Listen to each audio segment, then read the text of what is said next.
Hello children, good morning. हम पढ़ रहे हैं लेसन 5 फूड एंड हेल्थ, जिसमें सबसे पहले हम बात करने वाले हैं about the health. Health is a state of complete physical and mental wellbeing, यानी हमारा शरीर और हमारा दिमाग दोनों ही स्वस्थ हैं। और अपनी गुड हेल्थ को मेंटेन रखने के लिए हमारी बॉडी की कुछ ज़रूरतें हैं, जैसे कि balance diet, regular exercise, good personal hygiene, proper rest and clean and hygienic surrounding. अगर हमारी बॉडी की ये नीड्स फुलफिल नहीं होती हैं तो हम बीमार पड़ सकते हैं। So let us know that what are the diseases. Disease is any defect or abnormality found in the body. ये किसी तरह की खराबी हो सकती है, या फिर हम कहें कि हमारी बॉडी जो है वो नॉर्मली फंक्शन नहीं कर रही है। This is called disease. Diseases may be caused by due to malfunctioning of some body part or due to lack of particular vitamins or minerals in the body. Diseases कैसे होती हैं? अगर हमारी body का कोई हिस्सा ठीक से काम नहीं कर रहा है, या फिर हमारी बॉडी में कोई पर्टिकुलर विटामिन या फिर मिनरल्स की कमी हो गई है। Diseases are classified into two main categories.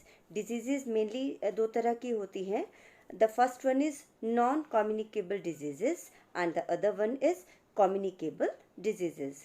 सबसे पहले हम पढ़ेंगे about the non-communicable diseases. Diseases which generally do not get transmitted from one person to another. ऐसी डिजीजेस जो जनरली एक पर्सन से दूसरे पर्सन में ट्रांसमिट नहीं होती हैं, ऐसी डिजीजेस को कहा जाता है non communicable diseases. While some of these diseases में बी प्रेजेंट एट बर्थ, हो सकता है कि बच्चे को बर्थ के समय ही कुछ डिजीज हो, and a number of them are caused due to the deficiency of particular nutrient in their diet. और उनमें से कुछ एक डिजीज़ेस ऐसी हैं कि डाइट में पर्टिकुलर न्यूट्रिएंट जैसे कि प्रोटीन्स, कार्बोहाइड्रेट, विटामिन्स और मिनरल्स अगर उनकी डाइट में उनको नहीं मिल रहा है, उस वजह से भी होती हैं। और इन डिजीज़ेस को कहा जाता है deficiency diseases. Diseases that are cause due to some deficiency in our diet. Deficiency का मतलब होता है कमी। अगर हमारी डाइट में कोई पर्टिकुलर न्यूट्रिएंट की कमी है तो उस वजह से जो डिजीज़ होती है, those are called deficiency diseases. Let us now learn more about these deficiency diseases. So firstly we will learn about the protein carbohydrate deficiency disease. Dear children, you know it very well that protein is a body building nutrient and carbohydrate is an energy giving nutrient in our body. Now children, look at the picture carefully. Here you can see the picture of a healthy child and you can also see the picture of a weak child. The weak child is suffering from lack of proteins and carbohydrates in his diet. उसको अपनी diet में proteins और carbohydrates नहीं मिल रही हैं, उसकी diet में deficiency है इन दो न्यूट्रिएंट्स की।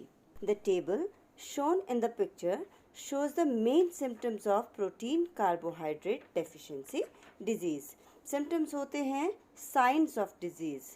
अगर इस तरह के साइंस किसी पर्सन में पाए जाते हैं, this means the person is suffering from protein carbohydrate deficiency disease, and these symptoms are improper growth of the body. Body की प्रॉपर ग्रोथ ना होना, loose skin and sunken eyes, ढीली स्किन और धसी हुई आंखें, थिन एंड लाइट हेयर, पतले और हल्के बाल, person is inactive and gets tired easily. Person जो है वो ज़्यादा एक्टिव नहीं होता और जल्दी ही उसको थकान हो जाती है। Children in the age group of 6 months to 3 years often suffer from this type of deficiency disease if they do not get a proper balanced diet. 6 months से लेकर 3 years तक की एज ग्रुप वाले बच्चे जनरली सफ़र करते हैं इस disease से अगर वो प्रॉपर बैलेंस डाइट नहीं लेते। So this was all about protein carbohydrate deficiency disease.